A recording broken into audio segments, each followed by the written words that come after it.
Air conditioner के outer unit का temperature 80 degree centigrade तक होता है, जो हमारे एनवायरनमेंट टेम्परेचर से ऑलमोस्ट डबल है। लेकिन इंटरेस्टिंगली 1 मीटर दूर अंदर की यूनिट का टेम्परेचर 16 डिग्री सेंटीग्रेड तक होता है। एक बहुत ही इंटरेस्टिंग फैक्ट है, एयर कंडीशनर के अंदर जो गैस होती है वह क्लोज लूप में फ्लो करती है। इसकी गैस कभी खत्म हो ही नहीं सकती है, और यदि क्लोज लूप में यह फ्लो करती है तो कुछ लोग बोलते हैं कि यह गैस एनवायरनमेंट के लिए हार्मफुल है। तो यह सभी डाउट इसकी वर्किंग के साथ में क्लियर करते हैं।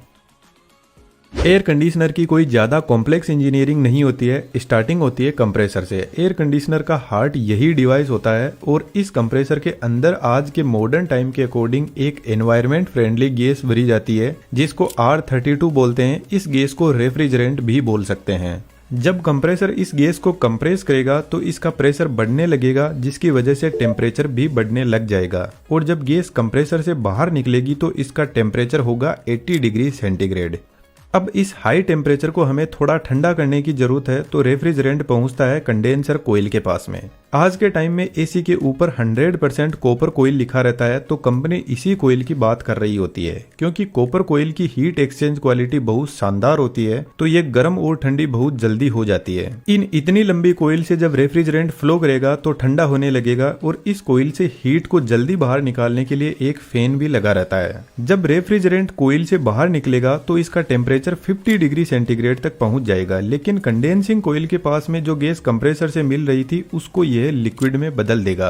आपको पता है, जब हम पानी को गर्म करते हैं तो वह लिक्विड से वेपर में बदल जाता है, यानी लिक्विड से गैस। इसके उल्टा जब कोल्ड ड्रिंक की बोतल को हम फ्रिज से निकालकर बाहर रखते हैं तो इसके चारों तरफ पानी की बूंदें जमा हो जाती है, जिसका मतलब है वेपर वापस लिक्विड में बदल रहा है। तो कंडेंसिंग कोयल भी गैस को ठंडा करने का काम करती है, जिससे यह गैस से लिक्विड में बदल जाती है। लेकिन अभी भी यह हाई टेम्परेचर का लिक्विड हमारे किसी काम का नहीं है। तो यहाँ से लिक्विड एक्सपेंशन वॉल के पास में जाता है। एक्सपेंशन वॉल का ओरिफाइस बहुत छोटा होता है, तो इधर वाली साइड में बहुत ज्यादा हाई प्रेशर भी है और हाई टेम्परेचर भी है। लेकिन जब इस नैरो ओपनिंग से रेफ्रिजरेंट बाहर निकलेगा तो इसका प्रेशर सडनली रिड्यूस हो जाएगा, जिसके साथ में इसका टेम्परेचर भी रिड्यूस हो जाएगा, और यह लिक्विड एक्सपेंड करेगा, जिससे यह रेफ्रिजरेंट वापस लिक्विड से गैस में बदलने लग जाएगा। लेकिन यहाँ पर लिक्विड 100% गैस में नहीं बदल पाता है। यह वॉल ठीक एक वाटर स्प्रे की तरह काम करता है। वाटर स्प्रे भी बेसिकली वाटर को वेपर में बदल देता है, और यह काफी ठंडे भी होते हैं। गर्मियों में छत पे रखी टंकी का पानी बहुत ज्यादा गर्म हो जाता है,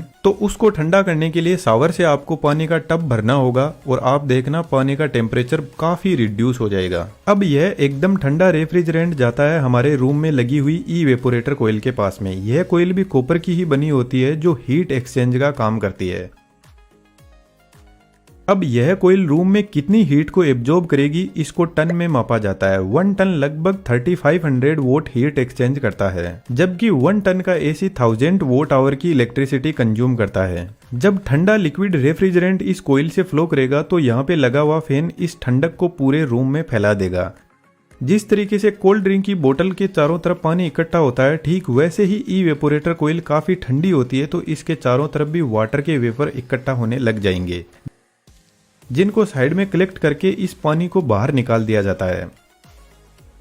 इसी फंडे को यूज में लेकर बारिश के मौसम में बहुत ज्यादा नमी हो जाती है, तो एयर कंडीशनर रूम के अंदर की नमी को भी सोख कर बाहर निकाल देते हैं। और ऐसा हमारे साथ में भी होता है। जब हमारी स्किल का लेवल एकदम वीक होता है तो लाइफ हमें एकदम च्युइंगम की तरह चबाकर फेंक देती है। यह कोयल रूम को तो ठंडा कर रही है, लेकिन रूम की जो गर्मी है उससे इसमें फ्लो हो रहा रेफ्रिजरेंट धीरे धीरे वापस गर्म होने लगता है। और अभी मैंने आपको बताया कि एक्सपेंशन वॉल लिक्विड रेफ्रिजरेंट को 100% वेपर में नहीं बदल पाता है, तो रूम के अंदर जो गर्मी है उससे रेफ्रिजरेंट वेपर में बदलने लग जाता है। लेकिन जब रूम ठंडा हो जाता है तो यह कोयल भी इस रेफ्रिजरेंट को पूरा वेपर में नहीं बदल पाती है। अब इवेपोरेटर कोयल से यह मिक्स्ड लिक्विड और वेपर पहुंचता है कंप्रेसर के पास में, और जैसा कि इस डिवाइस का नाम ही कंप्रेसर है, तो इतना तो हम दिमाग लगा सकते हैं कि सिर्फ गैस को ही कंप्रेस किया जा सकता है, लिक्विड कंप्रेस नहीं होता है। और बाई चांस ये लिक्विड कंप्रेसर में पहुंच गया तो कंप्रेसर ब्लास्ट कर जाएगा, और ब्लास्ट नहीं हुआ तो कंप्रेसर के अंदर capacitor start single phase induction motor लगी रहती है, वह जल जाएगी लिक्विड से।